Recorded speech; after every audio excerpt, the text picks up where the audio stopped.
მოხდა ისეთი ფაქტი, მაგალითად, ცნობილი მილაის მკვლელობა, ტრაგედია, რომლის შემდეგაც უკვე როგორც ფილიპ ნაითლი წერს, ჟურნალისტები ერთმანეთს ასწრებდნენ, რომ მოეყოლათ ღიად და დაეწერათ იმ საშინელებებზე, რასაც ისინი ხედავდნენ ვიეტნამის ომში.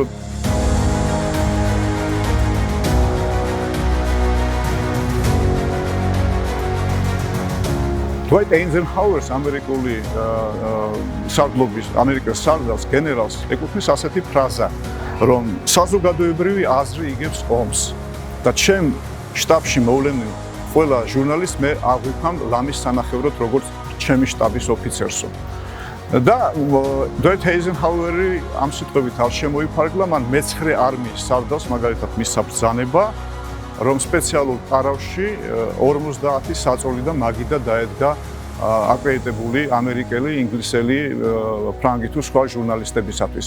მაგრამ რამდენი ხანიც არ უნდა მოიყვანო და ამყოფო შენთან ჟურნალისტები, ერთი რამ არის ფაქტი, თუ შენ მათ არ აძლევ ინფორმაციებს, მაშინ იწყება ინფორმაციული შიმშილი და ეს ვაკუუმი შეიძლება ამოივსოს სხვადასხვა, თქვათ, მოწინააღმდეგე მხარისაგან გამოშვებული ინფორმაციით. მეორე მსოფლიო ომის დროს უკვე რადიო არსებობდა და რადიო ტალღები იჭერდა ყველგან. თვითონ შტაბში მოქმედებდა ძალიან მძლავრი პრეს-ცენტრი, რომელიც ისევ და ისევ ნაითლის სიტყვებით, ესე იგი, დღეში საშუალოდ 50,000 სიტყვას ამუშავებდა, რამდენიმე ასეულ ფოტოს ავრცელებდა მთელ მსოფლიო სააგენტოებში და კინოდოკუმენტალისტიკის რამდენიმე 10,000 მეტრს.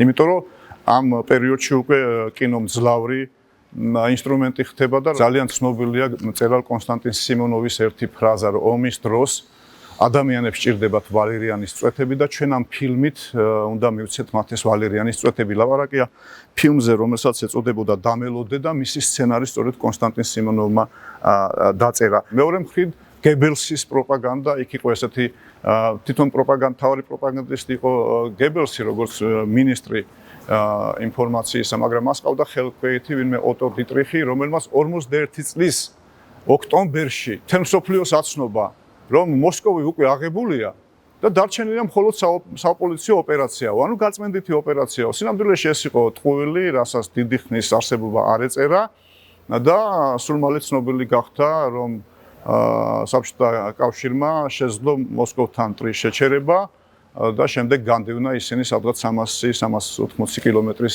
მოშორებით. ხა ძალიან არ მიყვარს ხოლმე, მაგრამ იძულებული ვარ მოვიშველო გებელსის ერთი ციტატა, რომ ჩვენი თავარი ამოცანა არის არა სიმართლის, არამედ ეფექტის მიღწევა. მაგრამ ეხლა მოდი გადავიდეთ მეორე ძალიან მნიშვნელოვან საერთაშორისო კონფლიქტზე, რომელსაც ასევე გარკვეული როლი ითამაშა სამხედრო ჟურნალისტიკის განვითარებაში, სამხედროებისა და ჟურნალისტების ურთიერთობის რაღაც წყალგამყოფათაც კი იქცა. ეს არის ვიეტნამის ომი. ომი ვიეტნამში, რომელშიც შეერთებული შტატები თავიდან ძალიან მცირე ჯგუფით იყო წარმოდგენილი, მაგრამ საბოლოოდ უკვე 70-იანი წლების დასაწყისში, გასული საუკუნის 70-იანი წლების დასაწყისში 500,000 კაციანი კონტინგენტი იყო.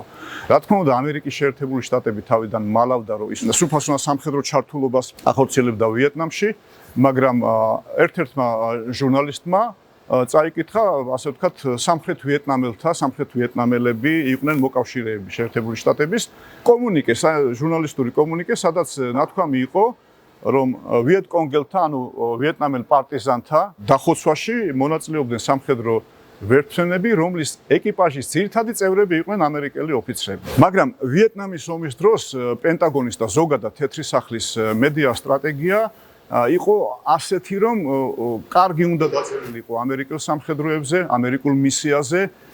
ეს იყო ბრძოლა გონებისა და გულისათვის, ვიეტნამელთა გონებისა და გულის მოსაგებად, ერთგვარი ინდოქტრინაციის თეორია და არ უნდა გაკრიტიკებულიყო მაგალითად სამხრეთ ვიეტნამის ხელმძღვანელობა, რომელიც ყველამდე იყო კორუფციაში ჩაფლული. მაგრამ კიდევ ერთხელ ვამბობ, ჟურნალისტები ხედავდნენ ამ ყველაფერს და გარკვეული პერიოდის განმავლობაში ცდილობდნენ, რომ ფეხი აეწყოთ აი ამ სტრატეგიისათვის, მაგრამ შემდეგ მოხდა ისეთი ფაქტი, მაგალითად ცნობილი მილაის მკვლელობა, ტრაგედია, რომლის შემდეგაც უკვე როგორც ფილიპ ნაითლი წერს, ჟურნალისტები ერთმანეთს ასწრებდნენ, რომ მოეყოლათ ღიად და დაეწერათ იმ საშინელებებზე, რასაც ისინი ხედავდნენ ვიეტნამის ომში, როდესაც ჩრდილოეთ ვიეტნამის მხარეზე მებრძოლი, ანუ კომუნისტი ვიტკონგელი პარტიზანების სიცოცხლე ჩალისფასად ღირდა. საქმე ეხება 100-ზე მეტი მშვიდობიანი ვიეტნამელის დახოცვას სოფელ მილაიში, ვიეტნამის ტერიტორიაზე, ჩრდილოეთ ვიეტნამის ტერიტორიაზე, ამერიკულ ქვედანაყოფ ჩარლის მებრძოლების მიერ, ამ ქვედანაყოფს ხელმძღვანელობდა ლეიტენანტი უილიამ კელი და ამ ფაქტს რამდენიმე მოწმე ყავდა. მათ შორის ერთ-ერთი ვერტმენის მეტყვი ამფრქვევი, რომელიც წარსულში იყო ჟურნალისტი და როდესაც დაბრუნდა ბაზაზე, სამხედრო სამსახური გაიარა 1969 წლის ბოლოს უამრავ მისამართზე მთავრობაში, პარლამენტში, კონგრესში გააგზავნა ცნობები, რომ მოხდა ესეთი დანაშაულის ფაქტი. დაღუპული არიან მშვიდობიანი მოქალაქეები, ბავშვები, ქალები, მოხუცები, განუკითხავად და ამაში მონაწილეობდნენ ჯარისკაცები. საქმე აღიძრა ფორტ ბენინგსის ბაზაზე და უილიამ კელი მისცეს პასუხისგებაში. ანუ სასამართლო პროცესი დაიწყო. ერთ ცნობა ნიუ-იორკ ტაიმსმა გამოაქვეყნა ძვირფასო მეგობრებო, არც მეტი, არც ნაკლები 30 გვერდზე 100 სიტყვა იყო და ძალიან პატარა შრიფტით. მაგრამ ამერიკაში იყო ესეთი ჟურნალისტი სეიმურ ჰერში, რომელსაც მიაქცია ყურადღება ამ ცნობას, დაინტერესდა ამით, მაგრამ არ ჰქონდა სათანადო თანხა, ეს ფული მას თხოვა დამოუკიდებელი საგამოძიებლო ფონდის ხელმძღვანელს, რომელიც მისი მეგობარი იყო და ჩავიდა, არ დაიზარა ფორტ ბენინგში. დიდი წვალების შემდეგ დაახლოებით 1 თვე წვალობდა შეხვდა ამ უილიამ კელის ლეიტენანტს, რომელსაც ალალად და პატიოსნად მოუყვა რაც მოხდა, რაც ჩაიდინეს მისმა მებრძოლებმა მისი დავალებით. მაგრამ შემდგომი გაგრძელება ძალიან საინტერესოა, როდესაც ეს საგამოძიებლო სტატია დაიბეჭდა სეიმურ ჰერშის და გაუგზავნა დაახლოებით 100-მდე გამოცემას, მაგრამ აქედან მხოლოდ 5-6-მა გამოაქვეყნა. მათ შორის მე მგონი ბოსტონ გლოუბი იყო და კიდე რამდენიმე გამოცემა და მაილაის ისტორიის ამბავი გასკდა.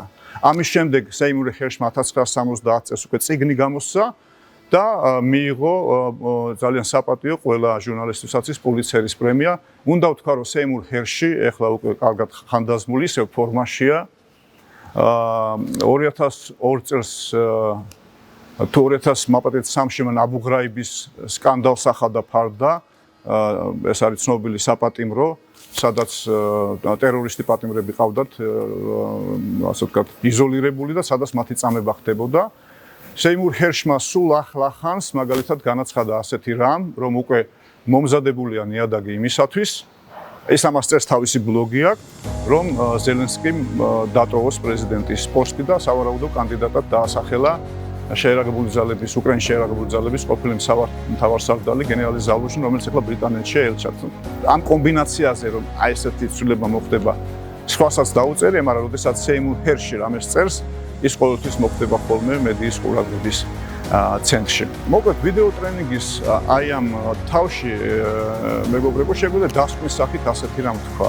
როგორი ძლავრიც არ უნდა იყოს პროპაგანდა, როგორი კარგად შეფუთულიც არ უნდა იყოს ესეთი მედია სტრატეგია, რომელიც სიმართლის შელამაზებას ისახავს, ან მის მიჩქმალას ისახავს. მიზნად წაგებულ ომს მოგებულად ვერავინ ვერ მოაჩვენებს ჟურნალისტი. ყოველთვის გამოჩნდება ისეთი ვინმე მაგალითად მილაის ისტორიაში, აი ამ საზარელ მკვლელობაში მონაწილე ერთ-ერთი ჯარისკაცის დედა, რომელსაც პირდაპირ ეთერში SMBC-ის მე მგონი 60 წუთში უთქვამს ასეთი რამ: მე არმიას, მე სამშობლოს მივეცი კარგი ბიჭი და მათ კიდევ მკვლელი დამიბრუნეს.